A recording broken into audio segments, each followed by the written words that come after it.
T37 dulunya aku dan kamu. Sekarang menjadi kita. 2 hari sudah mereka tinggal di apartemen. Dan pagi ini Hanaya dan Arga sudah dalam perjalanannya menuju kantor. Sebelumnya mereka harus mampir ke kantor KUA untuk memenuhi panggilan dari KUA mengenai pengajuan akta pernikahan mereka terlebih dahulu. Alhamdulillah semua berjalan dengan lancar.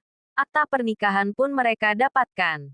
Sebuah buku berwarna hijau dan merah sudah di tangan mereka. Bahagia sudah pasti. Mereka sudah sah di mata agama dan negara. Undangan pernikahan juga sudah dalam proses percetakan.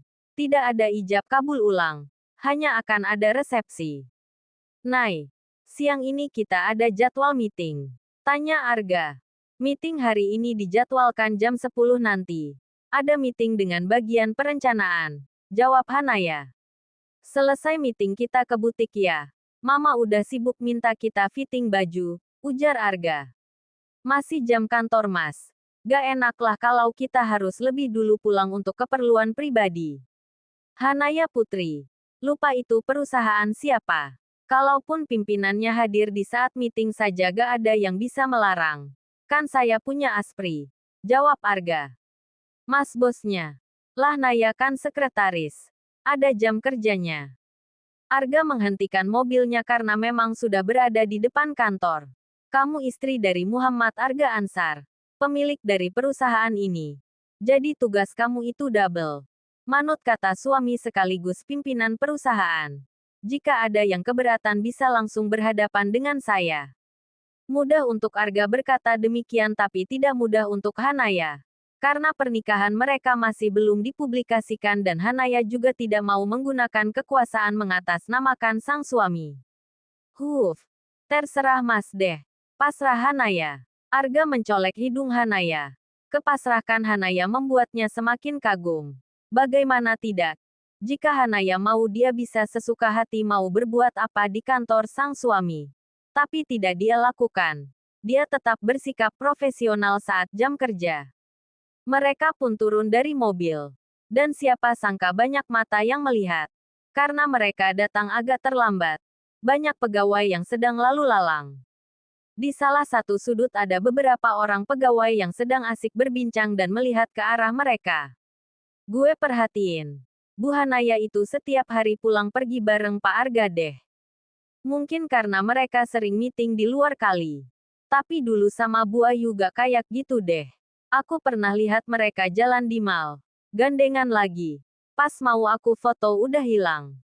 Serius? Tanya yang lain kompak. Sebelum menuju ruangan Arga dan Hanaya ke bagian resepsionis. Karena ada paket untuk Arga.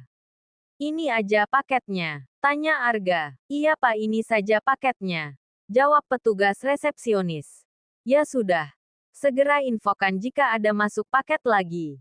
Baik pak. Arga refleksi menggenggam tangan Hanaya tapi dengan cepat dilepaskan oleh Hanaya. Hanaya menghadiahi Arga tatapan tajam dan Arga malah hanya nyengir kuda. Woi, Pak Arga tapi genggam tangan Bu Hanaya. Kalian lihat gak? Iya gue lihat. Kok aku gak lihat ya? Fix mereka ada sesuatu deh. Hebat ya Bu Hanaya.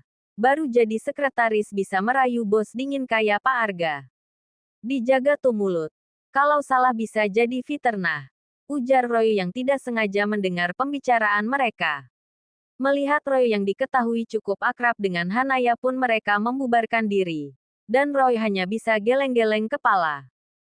Semua tim bagian perencanaan sudah berada di ruang meeting dan ada Pak Gani juga di dalamnya. Mereka sedang menunggu kedatangan bos dan sang sekretaris. Tap, tap, tap. Suara langkah kaki Arga dan Hanaya yang baru keluar dari lift. Mereka disapa oleh beberapa pegawai. Mereka juga langsung menuju ruangan meeting. Arga membuka pintu. Jika biasanya sekretaris yang mempersilahkan bosnya masuk. Tapi ini kebalikannya. Saat mereka sudah duduk di kursi mereka masing-masing. Mereka pun memulai meetingnya. Hanaya nampak seperti biasa. Bersikap profesional. Saat meeting selesai dan sebagian sudah keluar tapi tidak dengan Roy. Dia izin untuk berbicara dengan sang pimpinan. Kamu duluan kembali ke ruangan saya. Dan nanti langsung antara salinan isi meeting hari ini ke ruangan saya. titah Arga. Baik Pak, jawab Hanaya. Saat Hanaya keluar, tinggal Arga dan Roy di ruangan itu. Roy pun mulai menceritakan apa yang terjadi di lobi kantor. Kamu serius? Tanya Arga meyakinkan lagi. Serius Pak. Gak mungkin mengenai Hanaya saya main-main. Saya dan divisi perencanaan adalah sahabat Hanaya. Ya sudah.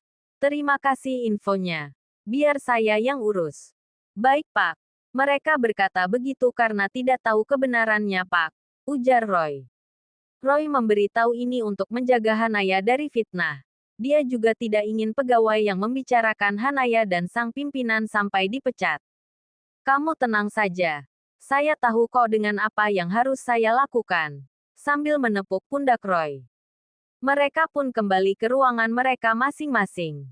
Jika biasanya Arga akan mengajak Hanaya pulang sebelum jam pulang kantor tapi tidak kali ini. Arga mengajak Hanaya pulang pas di jam pulang kantor. Agenda fitting baju pun mereka tunda. Hanaya sempat bertanya. Tapi jawaban Arga karena dia banyak file yang harus dia cek. Tanpa rasa curiga, Hanaya pun menurut. Mereka kini masuk ke lift. Untuk lift dari ruangan Arga berbeda dengan lift lainnya. Jadi liftnya tidak bisa dimasukin oleh staf lain. Hanya mereka berdua di dalam lift ini. Kecuali ada staf lain yang turun bersama mereka tadi dari lantai 4. Saat mereka sudah sampai di lantai dasar lift pun terbuka. Bersama lift yang lain juga ada yang terbuka. Banyak para staf atau pegawai yang keluar dari dalam lift. Tanpa aba-aba Arga meraih tangan Hanaya di genggamannya erat. Hanaya sempat ingin melepaskan. Tapi kali ini tidak bisa. Karena Arga memang menggenggamnya dengan erat. Tak dia biarkan untuk lepas. Hanaya sudah tak tahu haru bagaimana. Apalagi saat melewati banyak staf atau pegawai kantor. Hanaya baru saja akan menundukkan kepalanya. Tapi, senyum dengan santai. Jangan nunduk, ujar Arga. Balas Hanaya penuh kebingungan. Bagaimana bisa Arga melakukan ini? Dan memintanya senyum. Begitu banyak mata yang melihatnya dengan penuh pertanyaan. Hanaya pasrah. Berusaha bersikap biasa. Walau sulit. Tidak hanya itu. Sesampainya di depan mobil yang sudah disiapkan oleh Pak Satpam. Arga membukakan pintu mobilnya untuk Hanaya. Dan lagi-lagi Hanaya pasrah. Tanpa sepatah kata pun Arga langsung melajukan mobilnya menuju apartemen. Hanaya diam 1000 bahasa. Matanya melihat ke jendela samping. Ingin marah. Tapi Arga adalah suami. Tapi yang Arga lakukan akan mengundang pemikiran yang bukan-bukan untuknya. Mulut netizen itu ibarat nerakanya di dunia nyata. Panas. Bahkan tak ada tandingannya panasnya. Jika api kebakaran ada pemadaman. Tapi api netizen alias mulut netizen itu tak ada pemadamnya. Tidak hanya sepanjang perjalanan. Saat sudah di apartemen pun Hanaya lebih banyak diam. Bagaimana bisa Arga melakukan hal seperti tadi? Apa kata staf dan pegawai lainnya? Jikapun Arga ingin mengumumkan pernikahan mereka, tapi tidak dengan cara seperti itu. Entahlah apa yang ada di pikiran mereka semua, itulah yang ada di benak Hanaya. Selesai membersihkan diri Hanaya langsung menuju dapur untuk memasak menu makan malam mereka. Art yang biasanya bekerja sebelumnya hanya bertugas pagi dia hanya untuk bersih-bersih saja. Untuk bagian memasak, Hanaya sendiri yang ambil alih. Arga paham kenapa Hanaya diam sejak perjalanan pulang. Tapi Arga juga masih bingung bagaimana cara menjelaskannya. Arga memiliki untuk diam lebih dulu. Atau lebih tepat sedang memberikan ruang untuk Hanaya mengekspresikan rasa marah atau kecewanya. Hanaya sudah selesai dengan menu makan malam mereka sebelum waktu maghrib tiba. Arga seperti biasa juga sudah mengenakan baju koko dan sarung serta kopiahnya. Nai, Mas mau ke masjid dulu, ujar Arga. Iya Mas, hati-hati, balas Hanaya. Kecewa marah. Tapi mana mungkin Hanaya tetap diam saja saat sang sumi berpamitan ke masjid. Memenuhi panggilan Allah. Saat Arga pergi Hanaya pun bergegas mengambil wudhu. Sholat pertama setelahnya waktu liburnya berakhir. Hanaya pun memulai sholatnya. Selesai sholat Hanaya menyempatkan untuk mengaji walau hanya selembar. Dan tanpa Hanaya sadari ternyata karena asik dengan tilawahnya sang suami sudah duduk bersila di belakangnya. Arga memejamkan matanya, menikmati setiap lantunan ayat-ayat Allah yang Hanaya lantunkan. Syadakalahul Adzim, menandakan tilawah yang Hanaya lantunkan pun berakhir. Hanaya akan berdiri dari posisi duduknya tapi mukenahnya tertahan. Dan itu membuat Hanaya menoleh ke belakang. Astagfirullah. Mas hobi banget sih buat orang kaget. Protes Hanaya. Arga tak menjawab. Dia malah menarik Hanaya untuk kembali duduk. Kini mereka duduk saling berhadapan. Masih marah? Tanya Arga. Kira-kira apa Naya berhak marah saat suami Naya menggenggam tangan Naya? Tanya Hanaya balik. Naya cuma kecewa. Kenapa Mas lakukan itu di hadapan staf dan pegawai kantor? Kan kita udah sepakat. Mas paham kok. Kamu pasti merasa kecewa karena saya gak profesional. Tapi saya punya alasan. Hanaya mengerutkan keningnya. Dan Arga pun menceritakan apa yang tadi pagi terjadi di lobi. Sengaja aja buat semua heboh. Dan besok undangan akan disebarkan. Ujar Arga. Besok? Tanya Hanaya. Iya besok untuk kantor akan disebarkan. Dan ada ditambah desain baru. Desain apa? Tinggal dilihat aja besok. Udah lapar makan dulu yuk. Kasih tahu dulu desainnya. Mas buat penasaran Naya kan? Besok aja kalau udah selesai dilihat langsung. Balas Arga sambil membuka mukena Hanaya lalu menarik tangan Hanaya untuk menuju meja makan. Lagi-lagi hanya bisa pasrah dengan rasa penasarannya. Sedangkan Arga tersenyum puas melihat ekspresi penasaran sang istri. Mereka pun menikmati makan malam lanjut melaksanakan sholat Isya berjamaah. Arga membalikkan tubuhnya, menghadap pada Hanaya. Berniat menyodorkan tangannya agar bisa dicium oleh Hanaya. Kita lanjut sholat sunnah dulu ya mas. Ujar Hanaya dan itu membuat senyum mengembang terbit dari bibir Arga. Arga pun kembali berdiri. Mereka pun melakukan sholat sunnah 2 rakaat berjamaah untuk pengantin baru. Tidak wajib tapi pahala sunnah itu sangat luar biasa. Dan ini bentuk ikhtiar mereka. Memohon kepada Sang Pencipta agar keluarga mereka Allah dijauhkan dari keburukan. Perjalanan baru mereka mulai. Kerikil bahkan mungkin jalan berlubang atau malah jurang pun siap menghadang. Tapi mereka memohon apapun keadaan dan situasi ke depannya mereka mampu melewatinya. Mereka lulus.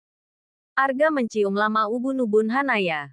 Berdoa untuk kebaikan sang istri dan keluarga kecilnya kelak. Hanaya pun berdoa untuk kebaikan sang suami dan keluarga kecilnya kelak saat Arga mencium ubun-ubunnya. Dibukanya mukenah yang sang istri pakai. Lalu dibawanya Hanaya menuju meja rias. Hanaya duduk di meja rias dan Arga pun ikut duduk bersila di belakang Hanaya. Dibukanya cepolan rambut sang istri. Hanaya tak menolak dengan apa yang Arga lakukan. Disisirnya dengan sangat hati-hati rambut sang istri. Senyum mengembang dapat mereka lihat dari masing-masing pasangan dari cermin. Binar kebahagiaan terpancar begitu jelas. Saat selesai menyisir rambut Hanaya, Arga melingkarkan tangannya di bagian perut Hanaya. Hanaya sedikit kaget, tapi Dita menolak. Masya Allah cantik. Puji Arga saat melihat Hanaya yang tersenyum. Arga memajukan kepala. Berniat menyandarkan kepala di pundak Hanaya. Namun tanpa sengaja Hanaya memalingkan wajah ke samping dan itu membuat bibir Arga menyentuh pipi Hanaya. Mata Hanaya membulat. Karena selama menikah baru keninglah yang pernah Arga cium. Arga pun buru-buru menarik dirinya. Lalu berdiri berniat beranjak dari posisi duduknya. Tapi ditahan oleh Hanaya. Hanaya pun ikut berdiri sejajar dengan Arga. Tidurlah. Udah malam. Ujar Arga ada sebuah gejolak yang sedang ia sembunyikan dari Hanaya. Bagaimanapun Arga adalah lelaki normal. Bersama dengan seorang wanita yang berstatus istri membuat jiwanya bergejolak. Tapi selalu dia tahan. Dia tak ingin memaksa. Naya udah bersih. Dan Naya juga udah siap. Ujar Hanaya lirih dengan malu-malu sambil tertunduk. Bukan hal mudah untuk Hanaya mengucapkan semua itu. Tapi Hanaya sangat tahu sang suami sudah lama menahan semuanya. Arga juga sudah pernah meminta. Tapi tertunda karena ada tamu bulanan.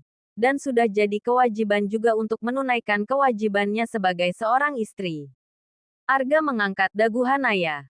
Kini mata mereka saling menatap. Dapat Arga lihat pipi Hanaya yang bersemu kemerahan. Yakin? Tanya Arga meyakinkan. Dan Hanaya pun menjawab dengan kedipan mata. Tanpa pikir panjang, Arga pun membopong tubuh Hanaya ke ranjang. Didudukan Hanaya dengan perlahan. Ditatapnya lekat kedua bola mata sang istri. Sebuah ayat cinta yang beberapa waktu lalu sudah dia hafalkan pun dia lantunkan dengan lirih. Lalu di kecupan kening Hanaya. Hanaya sama sekali tidak menolak ataupun keberatan. Ya, dia sudah siap lahir dan batin. Malam Jumat yang indah untuk kedua insan yang sedang dimabuk cinta. Cinta yang halal dan dipersatuan dengan cara yang spesial. Khitbah dijawab ijab kabul. Malam ini menjadi saksi atas penyatuan itu. Menjadi saksi dua insan ini saling memadu kasih. Menunaikan kewajiban sebagaimana semestinya pasangan suami istri. Dulunya aku dan kamu. Sekarang menjadi kita.